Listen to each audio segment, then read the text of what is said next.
What's going on guys, Reisshub back with another video, and in today's video I'm going to be starting off my series looking at every single winner of every single region from the FNCS Qualifier 1. I'm going to be doing this for Qualifier 2, Qualifier 3, semi-finals and the finals as well, every single week. There's tons of information for FNCS in this video, so if you like the video, please like the video and subscribe. And also use code Reisshub in the item shop. So let's get into it. So let's start off on Asia, and this was won by Criz, Wildhawk and Rimr. These guys actually place extremely consistently, more consistent than any other trio on all 4 rounds. They ended up coming 3rd, 2nd, 2nd, and then 1st across round 1 to 4. So very, very impressive finish from these guys. They landed Slurpy Swamp and they're actually contested 4 games out of the 6 that they played. The first few, they were fighting off spawn with a contesting team, but they were completely bullying them off spawn every single round. So game 4, these guys ended up actually disengaging.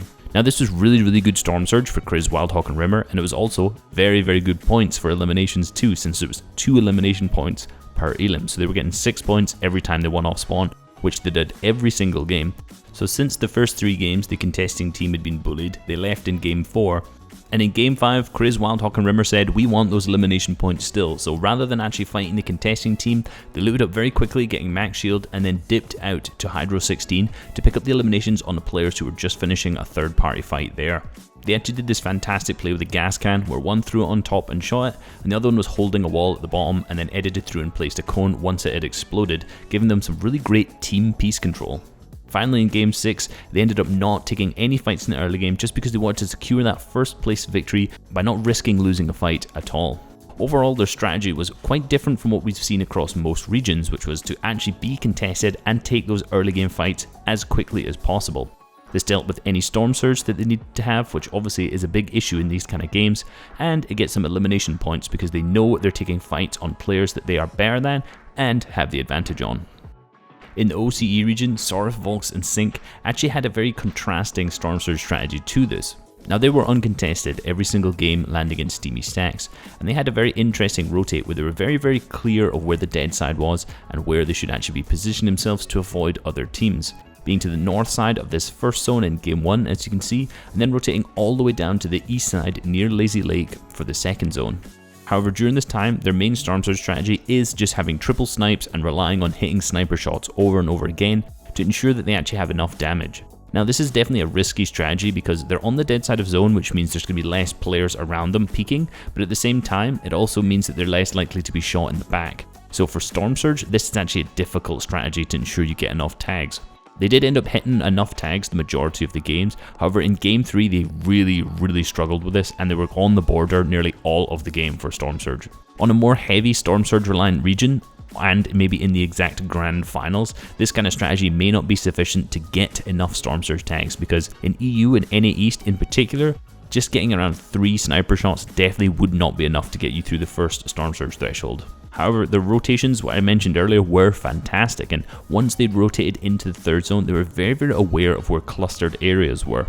If you look up to the north of this third zone, you'll see a huge cluster of players on top of the hills near Hunter's Haven, and this is because this is where the center of second zone was, plus it's a hilly area which means a ton of players are going to go here. And our team decided to rotate directly around the east side of this, avoiding this area and getting straight into the center, using very nice rotations indeed.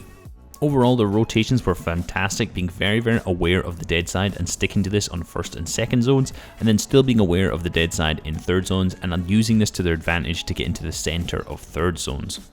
However, their Storm Surge strategy was a bit hit or miss, just trying to get as many tags and sniper shots as possible, and due to the congestion and now awareness of dead side on NA East and EU, this probably wouldn't work on these regions, but we'll see how that develops when it comes to actually playing on a final stage. Middle East was won by the Falcon trio of RV, Snow and NM7. These guys actually were very consistent because they only played 5 games and still managed to come first when everyone else played 6.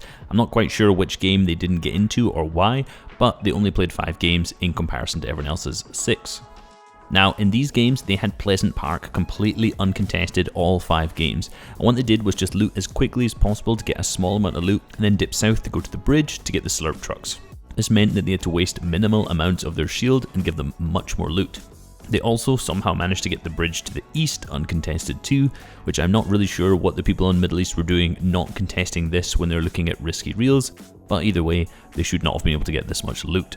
So this got them completely stacked moving into the zone. And once we kind of got into that third zone area, in game 1, this is actually kind of where things went wrong for them a little bit. Snow ended up going down due to a bad rotate, getting a little bit too overcommitted and focused by pretty much the entire lobby. This meant that NM7 and RV had to go into endgame as a duo. They actually ended up getting 7 eliminations total and placing second in this game as a duo, so very, very impressive finish. But how did they manage to do this? Because going into endgame, they only had around 150 builds total. The one thing that this duo did really, really well was their amazing spacing. Talked about this a ton, but this is in particularly important when you're alive as a duo. If you get split and you're one player and you come across a duo or a trio, good luck. If you're together and you come across a duo or a trio, you're much more likely to actually be able to win that fight because you have another player there to back up. And notice how all of these clips in the background, you can see every single time one player looks at an angle, the other one is there just to completely back them up. And if you're live as a duo, this is something you should 100% be doing, and just sticking as close to your opponent as possible. Make one of the guys the leader, that he's always taking shots, and the other person is just following and looking at the exact same directions as they are. You should also be doing this within your trio as well. If you have a guy leading, tarping, he's IGLing, you have a fragger and a support player at the back, why do these guys just not do the exact same thing as this? You can get multiple angles, but even at the same time, if one of them gets into a sticky situation, the other one is there to help them out. EU is won by no other than Hen, Chapix and JannisZ, and these guys played out of their minds with a huge focus on taking high ground, which is extremely powerful in this current meta. Now, how did they claim it, and what was kind of their procedure? Well, in all honesty, they went for it very, very early as 2nd and 3rd zone. You can see them focusing a priority spot on a hill that isn't necessarily at the center of the zone. You can see Tilted is currently in the center, and they've decided not to go there because there's going to be a large amount of congestion there, but instead playing to the north side of the zone on a high ground spot that they're currently seated on. They use a little bit of a late rotate into the next zone to ensure that they can keep high ground at this point. And it's very, very simple because they don't do it too late that they're going to get held, but they just wait for other players to build in and then they can build on top of them. Notice how Hen stays at the back of the zone as well and comes even later than the other two, which makes him a little more tarp, which gives them a ton of area. So if they pull the 5th zone, they have this large flat area to work with. And yes, they get the 5th zone, which makes them commit to this high ground even more. If you notice the sight lines at this point, their main focus is on keeping the high ground, not just holding players far from zone. This doesn't mean they don't hold players far from zone, because JannisZ does manage to pick up an elimination at this point. However, their focus is not losing height. The first moving zone, the 6th zone, then pulls to the north of them, which is back over their old builds. And this is kind of the dead side of the zone underneath them, so they know there's no one there, so Chapix uses this opportunity to use the bounce pad to get back to his other set of builds, giving them complete control over this space right now. They hold height on that 5th zone side, and the congested side, and all the way over the 6th side, which means there's absolutely zero chance that someone can get them at this point. Now, they do have very, very low materials each, roughly around 40 on average. And if you notice, right now JannisZ drops the harpoon that he has that has 4 uses for Hen. And if we watch all the way back to my video about the solo invitational, you'll notice JannisZ was a big fan of the harpoon then, and he's still a fan of the harpoon right now. And this harpoon comes in absolutely clutch. They're spraying down below trying to find opportunities for Hen to use the harpoon, but he just can't get any, and they all run out of AR ammo, every single one of them. Now, luckily, Hen sees an opportunity to pick up a harpoon shot, and using one of the 4 shots, he managed to grab 400 assault rifle ammo and roughly 10 builds. So at this point, he splits it to the team, and this one harpoon saves them the game, because then they can consistently spray down on all the opponents down below, consistently pick up more mats with those eliminations they get, and eventually win the game.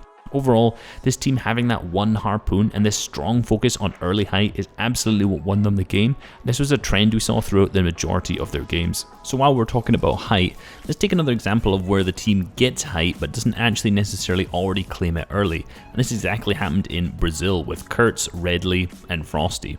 These guys are on the low ground and grab that 5th zone, but all of them instantly notice that they have it. And at this moment, they know there's only a single team above them because they've just seen them rotate, so they simultaneously use bouncers to grab high ground and fight for it. They kind of get this scuffed, awkward fight where they manage to pick up 1 elimination from this, but it is a psycho play and it works. We actually saw them do this very, very similarly in the qualifiers last season. They are huge on using bounce pads and psychoing the high ground just at that 50-50 zone and keeping it through. So their game plan worked last season, and it's clearly been consistent this season too. Also, more harpoons. This team actually taking double harpoon, and notice they put a large focus into harpooning bodies, not harpooning the loot. This gives them all of that loot in once rather than just individually harpooning separate little bits. And as you notice, when you're harpooning it from high ground, it usually lands a layer below you. So you can notice there some cones below to try and capture the body rather than letting it just fly past high ground. And why not one more example of how to take high ground from our NA East winners of Clix, Bizzle and Bugha. So they don't get a 4th or a 5th zone, so they use the sand to rotate to this 5th zone, and rather than trying to position themselves near that high ground layer, because it's very high currently, they move over to the dead side where there are no players and there's a slight incline, and they create their own layer of high ground here. This means that if zone pulls their direction, they can actually just claim this height more and keep it through moving. And if they don't get it, that's fine because they can just drop down and rotate through the sand. They do end up claiming this high ground, and instantly Bizzle creates that space to ensure that no other team can get it. Their focus then switches from maintaining this high ground and looking at the team on the opposite height. From here, Bizzle and Bugha stay ahead while Clix uses the peppers to stay back, as this allows them to catch up really quickly and get angles on other teams from behind. They play a pretty standard height game from here up until the point where they'd run out of ammo again, something we've been seeing very consistently. At this point, Clix drops all of the white heals to Bizzle for Bizzle to stay on ultimate high ground, while Clix drops down to box fight the players to get that ammunition and that materials. They essentially send their best box fighter down at this point, and Bizzle basically accepts his role of the heal off and IGL at this point. You would not send Bizzle down when you could just simply send Clix down. Clearly Clix is a superior fighter, so really good understanding of each other's strengths. Obviously Clix pops off and then instantly comes back up and splits that AR ammo with the rest of the team, and they can continually apply pressure and pick up the victory royale. So we talked a lot about high ground, but what about low and mid ground? How to actually pop off and pick up eliminations here?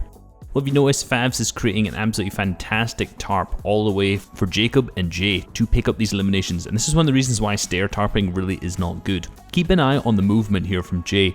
Notice how he never leaves the box. He's always using the walls, the floors and the cones around him to his advantage, using these to edit, take shots and have peeks, but never overextending himself and leaving the box. This is the whole reason why you need a good tarp, and why having such a good tarper is so mandatory in trios. You would have such little angles to do this from a stair tarp, and it's not like stair tarping is completely useless in trios, but there are very specific circumstances when you want to use it over a full tarp. But the majority of the time you're going to be full tarping, because despite the fact that it uses more materials, you actually manage to get more eliminations because of this, which obviously in this format means more points, but also you get more materials from these, so it kind of balances out like this. The only time when Jay leaves this tunnel is when they run out of tunnel, when they have no more materials left and they need to start popping off. This is where he drops down to this kind of more low ground position and just starts following enemies and completely pops off. Unfortunately, they don't manage to pick up the victory royale here because they just don't have enough loot and are just stuck in the back zone with low HP. But overall, really nice play and very well executed in the end game to pick up so many elims just by some very simple edits and some very simple peaks. Please like and subscribe if you haven't already. I'm going to be doing these weekly. Hope you enjoyed and learned a lot. Peace!